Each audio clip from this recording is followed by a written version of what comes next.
My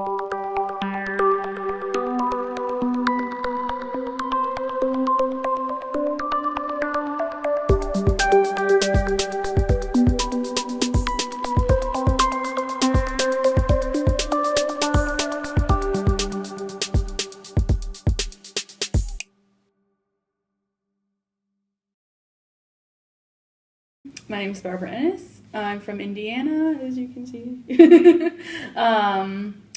I'm here to get a teaching degree, and I'm doing pretty good, getting close to being done.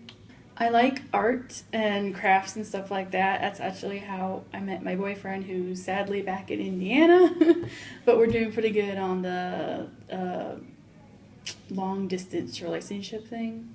We're doing pretty awesome on that. If something looks interesting to me, I'll probably try to do it. So like origami. I've tried that. Made dolls before. I've actually made a Halloween outfit just by I was just like, I just want to do it. So I took out no experience with that whatsoever, and I just made it, and I'm like, wow, I mean, it's not the best thing, but I can't believe I actually did that. I guess I could tell you a story, sort of like a passed down story with our family.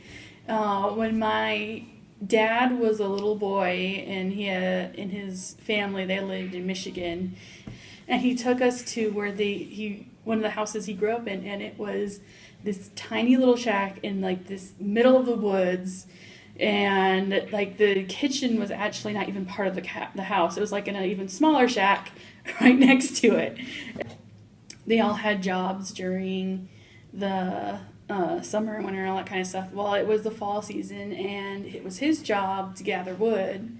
Well, the wood was not stacked by the house. It was actually stacked out by what was actually the real shed. And it was his job to, every night, he was to go out and get 5 or 6 pieces and bring them back to the house so they can, make sure that for the next day they have a pile ready. He hated it because he'd always do it by, he'd always have to do it by himself. And if he was too late, if it was getting late and no one reminded him to do it, he'd run out and gather it. But he'd get stuck where it would get dark. He would freak out and just run back to the cabin as fast as he could. And my grandpa's it was the funniest thing ever. It looked like the trees were chasing him, and he was terrified.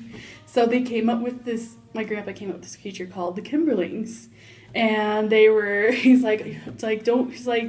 don't take too long, the Kimberlings will get you. And it's these creatures that live in the trees, and if you're out in the path and it's dark, they'll trick you to get you lost, or they'll make sounds and freak you out. And my dad, of course, already having the not wanting to be out there by himself, it's just made it worse.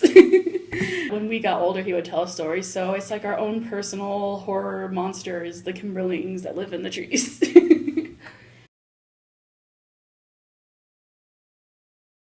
I think the best I can give right now is, because I know a lot of people say long distance relationships don't work.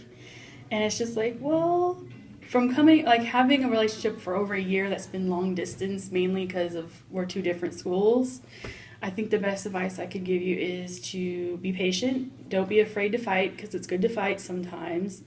Always make up, and try not to,